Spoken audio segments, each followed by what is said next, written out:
Good afternoon, teacher. Let's gonna talk about extreme adjectives. Someone who earns an enormous amount of money. Bill Gates is someone who earns an enormous amount of money due to this business and investments. Full movie or TV show. The movie I watched last weekend was awful. It had no plot, and the acting was. You felt absolutely miserable. I felt absolutely miserable when I had the flu last winter and couldn't get out of bed for days. Something that makes you furious. When people cut in the line at the grocery store, it makes me absolutely furious. Something that tastes delicious. The chocolate cake I made for my readers was absolutely delicious. Everyone loved it. Time when you insisted on dying sometime. 1.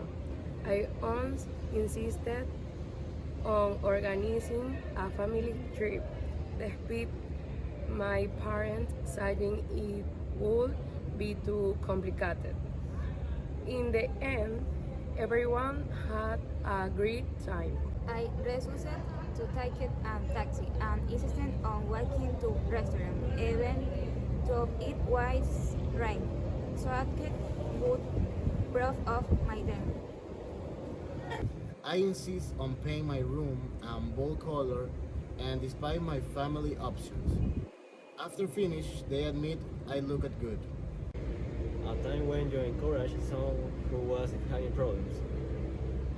2. A classmate was struggling with an assignment. I helped him break it down into smaller steps, boosting his confidence to finish it. 3.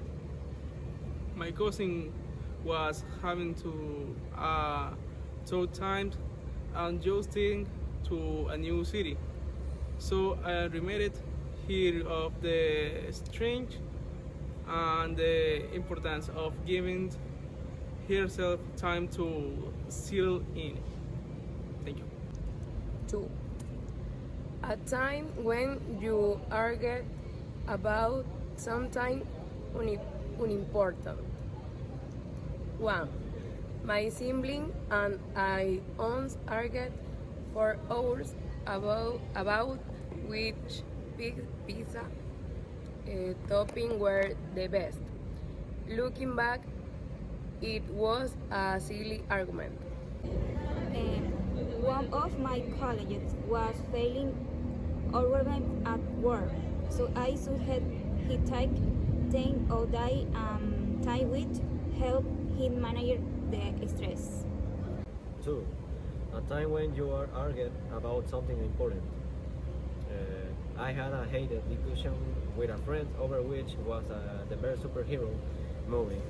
We both knew it wasn't important, but we couldn't stop debating. My friend and I had a disagreement about which is the fastest road to a coffee shop. It was a tribal issue, but we both got competitive. 1. There was a time when I decided on cleaning the house by myself because I wanted to prove I could handle the responsibility. 3. A time when you encouraged someone who was having problems. 1. I encouraged my friend to apply for a job, even though she felt she wasn't qualified. She got the position and thanked me for pushing her. 1. A time when you insisted on doing something. I was determined to bake a cake for my friend's birthday, even though I had never baked it before. I turned it out better than expected. I remember our argument why classmate over the pronunciation of a word. Neither of us was willing to back down. My roommate and I agreed about the best way to organize the quickly. In the end, I didn't really make a long class everything fit. I encouraged my siblings to keep practice piano when they felt like giving up. Eventually, they mastered the pace and were grateful for the sport.